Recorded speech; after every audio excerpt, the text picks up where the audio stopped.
welcome back to Guggy's Kitchen, and if you are new here then hello and welcome. My name's Alexis and I post 2 videos a week on a Tuesday and a Thursday at 7 AM. So if you love recipe videos like this one and you want to see more, then please don't forget to hit that subscribe button. And now I'm going to share with you how to make my delicious Jamie Jacks. As I just mentioned, today I want to share with you how to make my delicious Jamie Jacks. Now this recipe is really easy to do, and you might be wondering what Jamie Jacks are. Jamie Jacks are a flapjack recipe that are really tasty and really easy to make, and I did kind of steal this recipe from Jamie Oliver the chef as well. Jamie wanted to know what everybody's favourite part of the granola was, so he went around his office and he asked people in there, and they said the granola dust. So the bit at the bottom of the packet. And I did try the recipe and it was delicious, but then I wondered what it would be like to put it together as a flapjack. So this is that, and it is fantastic, I have to say. My little family and I love this recipe, and we hope you will too. I'm going to be making this as a bit of a treat for my husband and son today. And of course, while I was making it, I thought I'd share the recipe with you. So here is how to make my delicious Jamie Jacks. First thing I'm going to do is I'm going to preheat my oven to 200 degrees. Now that my oven is preheating, I'm going to prepare my baking tray, and this is the dish I'm going to use to cook the flapjacks in. So I'm just going to oil the base and around the sides of the tin, and then I have cut 2 pieces of greaseproof paper or parchment paper, and I'm going to put these into the base of the tin, and then I'm going to grease that piece as well with a little bit more oil, like so, so everything sticks down, hopefully. And then I'm going to put another piece lengthways, and this will act like so the flapjack doesn't get stuck to the tin, obviously. So yep, and then I'm going to add a little bit more oil to that, and then I'm going to set this tin aside. I'm going to start making the flapjacks now. For the dry ingredients, I have about 200 grams of oats. These are gluten-free oats, and that's simply because I'm gluten intolerant, but you can use any kind of oats you like for this recipe. And then I'm also going to add to this recipe about 200 grams of mixed nuts. So I have some cashews, some walnuts, some pecans and some Brazil nuts that I have just mixed up in a bowl. So I'm just going to put those in as well. And then in this bowl here I have about 150 grams of raisins and 150 grams of chopped dates as well. You can use dried, in the original recipe I said to use dried fruit, and I said I think I used like dates and apricots and raisins, but you can use any sort of dried fruit mix you want really. So I'm going to add these as well. I'm just going to put those into the mix. And then in this bowl here I have about 100 grams of desiccated coconut, and I also have about 100 grams of chia seeds, and I'm going to put those in as well. And then in this bowl here I have about 4 tablespoons of raw cacao powder. You can use cocoa powder if you want to as well. And then I have something called Cacao Nibs. So these are little pieces of chocolate, but they're 100% chocolate. They are very tasty, especially mixed in with the dates. On their own they're quite bitter, but when they're mixed in with sweet things they do taste really nice. So I'm just going to add that in as well. And then what I'm going to do is I'm just going to blend all of these ingredients together until they form like a dust, a granola dust.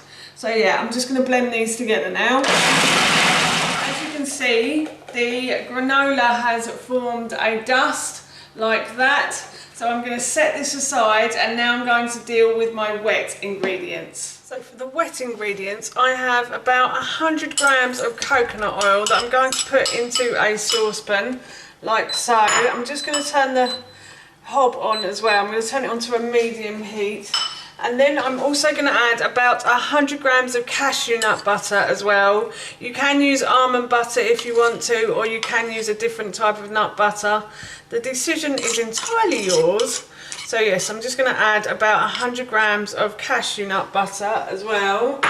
And then I'm also going to add about 100 mils of maple syrup as well to this. And then all I'm simply going to do is I'm going to let these ingredients melt down until everything in this pan is combined together. And then I shall put this onto the granola dust that I have just made. So yeah, I'm just going to let this melt down and combine together now. So my wet ingredients have all been combined together, and now what I'm going to do is I'm going to pour those over the dry ingredients, and I'm going to mix these ingredients together now, like so, until everything, all the dry ingredients are covered basically in the wet ingredients. So yeah, I'm just going to mix these ingredients together. So all of the ingredients have been mixed together now, and what I'm going to do is I'm going to put these into my baking tray like so. And I'm just going to flatten all of the ingredients down until everything is nice and evenly spread across the base of this tin, like so. These flapjacks make a really nice treat, and I think I might take one to my son after school today, but they also make a really great after dinner treat as well. So if you're like me and love something sweet after your lunch or your dinner, then these are the perfect treat. So yes, and they're full of goodness as well, so yes, you can't go far wrong with these. So everything is spread across the base of the tin, as you can see there. So what I'm going to do now is I'm going to put these into the oven for about 25 to 30 minutes, or until they start to go golden brown.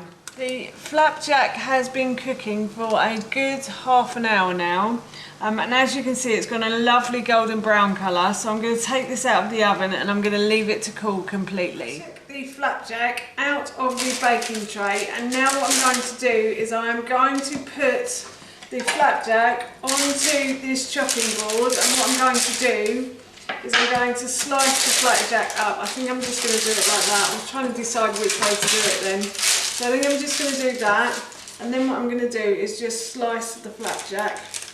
It smells delicious. My husband just came home from a drive and he said, oh, that smells really nice, and I have to say it does. It's quite thick and stodgy, but it holds together well, I have to say. I often find when you're making a vegan flapjack, they don't tend to stick well together, but this one tends to stick well. And I think that's because you mash up all the dates with all the other ingredients. So yes, I'm just going to slice that, and then down there. So we have small pieces, but that is the flapjack there, and a bit fell off underneath here. So what I'm going to do is I'm just going to give this a little try. Oh yeah, yummy. That's so good. I'm off to give some of this to my son, and I might even have a slice of this with a cup of tea later as well. That's how you make my delicious Jamie Jacks, and that recipe I will link in the description box below for you. As I mentioned earlier, I'm off to have a slice of this with a nice cup of tea now. So for now, that's it from me. Thank you so much for watching. Please feel free to give me a big thumbs up if you enjoyed this video, and please feel free to leave any comments below. And please don't forget to hit that subscribe button. See you all soon. Bye.